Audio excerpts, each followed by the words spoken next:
Sacramento Valley was the epicenter of the gold rush and the epicenter of the decimation of the native population in this fertile valley, leaving the early 1900s with a lot of landless natives in the area. In the past years, I've gained a great respect for the Native American people and what we've gone through in our lives, in our history. In California, the Rancheria Act went into effect in 1964. It actually terminated 41 tribes, including Wilton Rancheria, which took away our right to be Native American. I felt that the government wrongfully terminated us. We were promised, health and education. We were promised housing, a better life if we terminated, but that didn't happen. When I ask, my mom and them, what does that mean? Well, you're given a piece of paper that says you're no longer Indian, have fun, here's your money, go. In the late 40s and 50s, it wasn't good to be an Indian. We were taught to be anything but Indian because it was not a good thing to be. We always kept to ourselves over here in the reservation. We didn't have any outside friends that would come in from school or anything like that. We were kind of like an outcast, you might say. It seems like our elders, they didn't talk very much about, where they came from or what was going on. Our culture had effectively been lost. We needed to assimilate into society. Us as a people in that historical trauma, whether people believe it or not, it's real, it's there. And it affects me, it affects my kids, my mom, my dad, it affects everybody. My personal background is growing up in poverty, having a single-parent family on a fixed income, living on the reservation where there's no resources immediately available. A lot of our youth, there's that disconnection from the elders, because of the world that we live in today. There's a lot of really terrible statistics that go along with being a Native youth. Highest dropout rate, lowest graduation rate, highest suicide rate, and just a lot more. And so what we see now in our community and what I saw in terms of our needs is a lot of healing. With our tribe being newly restored in 2009, I think that, we came a long ways and that we're able to get some programs going. I went into medicine because I wanted to address the needs that I knew our members and as myself growing up would have. And that is access to care is a really big issue. So whether it being emotional wellness, spiritual wellness, physical wellness, anything to make us better people, that's what we try to do here. I love my job. I'm an elder as well, so I know in detail exactly what an elder needs. They need health care, they need someone just to go and talk to. They need someone to love them, to make sure that they're being taken care of.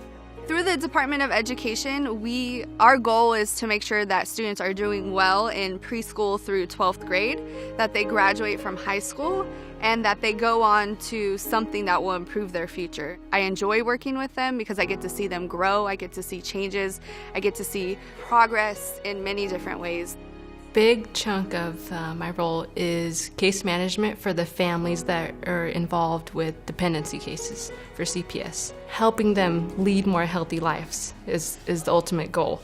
And you can give them these facts, these knowledge, but out there in the field with them is really making them have that initiative to want to change and the motivation.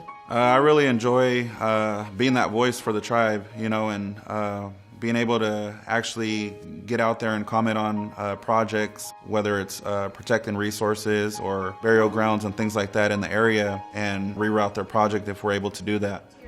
We are entirely reliant on federal grants, and so the monies that we get are going away. So as a community, it's no shock that we need other resources out there, other economic opportunities. The casino is like a vehicle for us.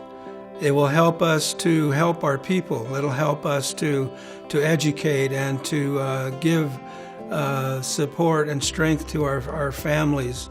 We can possibly have a health clinic that would not only affect us, but it'd help our community. I want to make sure that the elders are very well supported in whatever their needs are, A huge project that funding would help with is a tribal home for our dependency children, and then also for parent education. We provide services to our members for rental assistance and things of that nature because we have a serious housing issue with our members. Education has to be a priority because we need our kids to finish school, we need them to do well in school, we need them to go on to higher education. Do what they would like to do. You know, if you got a dream, follow your dream. We're going to have scholarships for the kids for college. My brother is someone who I look up to, first person in our family to go to college. And, you know, I'm proud to be following in his footsteps and going to Stanford this fall. And then in December, I got a call from the White House notifying me that I had been handpicked by President Obama to serve on the National Advisory Council on Indian Education.